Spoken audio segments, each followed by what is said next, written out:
ज्ञान का भूत अब आजाद हो चुका था। अमित जलकर भस्म हो जाता है। धप्पा नगर फिर से अंधेरे में डूबने लगा। गांव की गलियों में एक बार फिर चलते फिरते हीरे दिखने लगे। जो भी उनके पास जाता उसकी लाश अगली सुबह मिलती। अमित की एक गलती ने पूरे गांव को भयंकर खतरे में डाल दिया था। गांव का कारोबार रुक गया, मशीनें बंद हो गईं, बच्चे स्कूल जाना छोड़ चुके थे। एक रात गांव का सबसे अमीर व्यापारी गोल्डन क्रिमिनल, जो हमेशा डरने वालों का कुछ नहीं होता कहता था, अपने घर लौट रहा था। तभी रास्ते में उसे हीरों का झुंड दिखा। लालच में आकर जैसे ही वो गाड़ी से उतरा, चारों ओर धुआं फैल गया। धुआं छंटा तो गोल्डन की जली हुई लाश वहीं पड़ी थी। अब ज्ञान का भूत और भी ताकतवर हो चुका था। शहर में टाइटन नाम का एक शख्स आराम से टीवी देख रहा था। तभी स्क्रीन पर ज्ञान का भूत नजर आता है और अगले ही पल वो टीवी से निकलकर टाइटन को खींच लेता है। सुबह उसकी भी मौत की खबर पूरे गांव में फैल जाती है। रायस्टार ने अपने बच्चों से कहा था, घर से बाहर मत निकलना। लेकिन एक दिन पीहू खेत की ओर निकल गई। घास के बीच कुछ चमकता देखा तो पास गई और वो चमकता हीरा अचानक ज्ञान का भूत बन गया। पीहू की भी वहीं दर्दनाक मौत हो गई। रायस्टार टूट गया। अपनी बेटी की लाश को जलाते वक्त उसकी आंखों में सिर्फ बदला था। उधर नरूटो के माता पिता गांव से बाहर जाने की तैयारी में थे, लेकिन रास्ते में उनकी गाड़ी पलट गई और दोनों की दर्दनाक मौत हो गया। अब रायस्टार का बेटा चिंटू ही आखिरी उम्मीद था। उसने पापा की दी बंदूक संभाली, लेकिन जब एक दिन स्कूल जाते समय उसने छत पर भूत को देखा और गोली चलाई तो भूत बार बार अपनी जगह बदलने लगा। आखिर में चिंटू को भी उसने जिंदा नहीं छोड़ा। रायस्टार अपने बेटे की लाश लेकर रामू काका के पास गया। काका,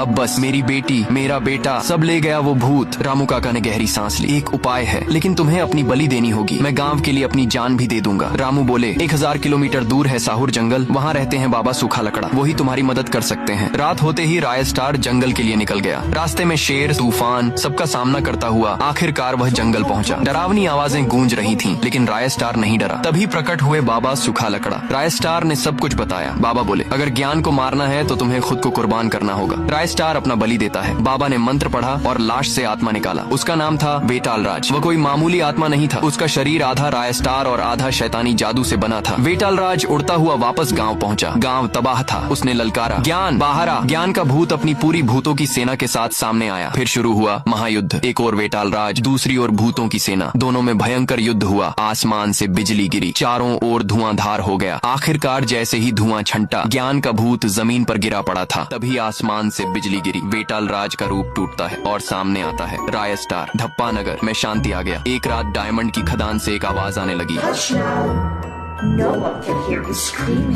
क्या धप्पा नगर फिर से भूतों का गुलाम बन जाएगा? या कुछ और पार्ट 3 के लिए कमेंट करो। धप्पा नगर अभी जिंदा है।